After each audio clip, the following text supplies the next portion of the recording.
13 नवंबर 2022 को भारतीय सेना के एक जाबाज सैनिक नीलेश कोट की अचानक मृत्यु हो गई। जैसे ही इनके परिवार में इनकी पत्नी, 6 साल की बच्ची और इनके माता पिता थे। परिवार पे दुखों का पहाड़ टूट पड़ा, लेकिन इनकी पत्नी प्रियंका नीलेश ने जीवन की परिस्थितियों के आगे अपने घुटने नहीं टेके। उन्होंने जीवन को फिर से शुरू करने की ठानी और जिसके चलते आज वो ऑफिसर्स ट्रेनिंग एकेडमी से पास आउट होकर भारतीय सेना में लेफ्टिनेंट के पद पे कार्यरत है। Hello gentleman, I welcome you all in this channel defence जादे।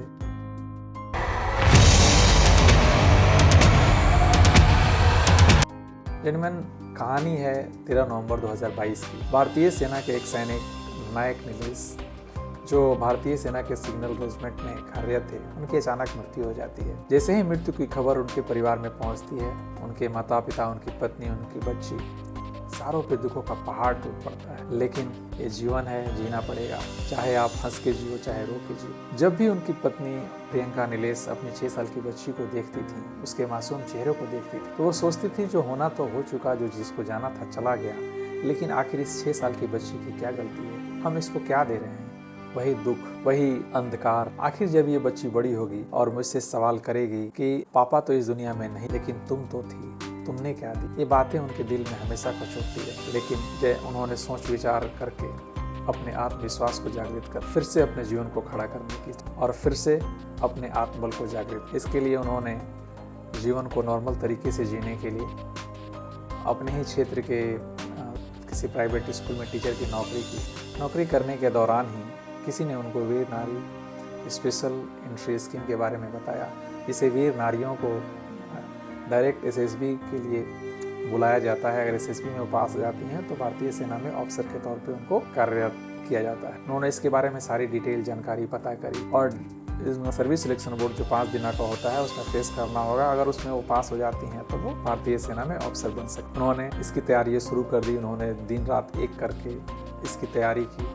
आखिर उनकी ईमानदारी, उनकी दृढ़ता, उनकी आत्मविश्वास के चलते एसएसबी में वो पास हुई और पास होने के बाद वो ऑफिसर्स ट्रेनिंग एकेडमी चेन्नई में ट्रेनिंग के लिए पहुंची। 49 वीक का जो ऑफिसर्स ट्रेनिंग एकेडमी में जो ट्रेनिंग होता है कैडेट्स का, वो काफ़ी कठिन होता है।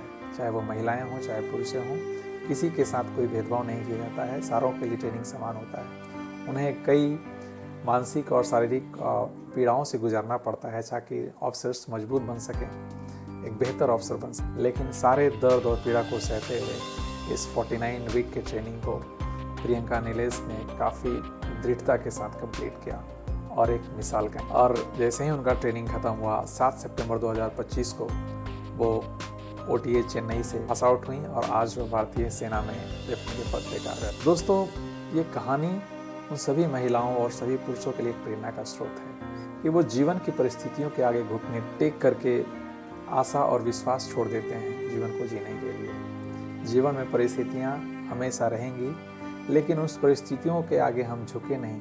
उस परिस्थितियों को हम अपनी ढाल बना लें, एक ताकत बना लें और फिर से जीवन को एक नए सिरे से जीने की ठानें। लेफ्टिनेंट प्रियंका नीलेश कोटी उन सभी महिलाओं और पुरुषों के लिए एक प्रेरणा का स्रोत। जीवन में परिस्थितियाँ आएंगी, जीवन में अंधकार आएगा, लेकिन फिर से खड़े होने की जो ताकत, परिस्थितियों का काम है आना और फिर से गिर कर खड़े हो जाना, सच्चे योद्धा की निशानी है। अगर ये वीडियो पसंद आया तो वीडियो को लाइक करें, चैनल को सब्सक्राइब करें, अपने दोस्तों और रिश्तेदारों में शेयर जरूर करें। अगर जो भी भारतीय सेना में ऑफिसर बनना चाहते हैं, उनके सपनों को पूरा करना चाहते हैं, वो इस चैनल का सहारा ले सकते हैं। डिफेंस जादे ऑफिसर्स एकेडमी की क्लासेस ऑफलाइन भी है, ऑनलाइन भी है। आप इसका सहारा ले सकते हैं और अपने सपनों को साकार कर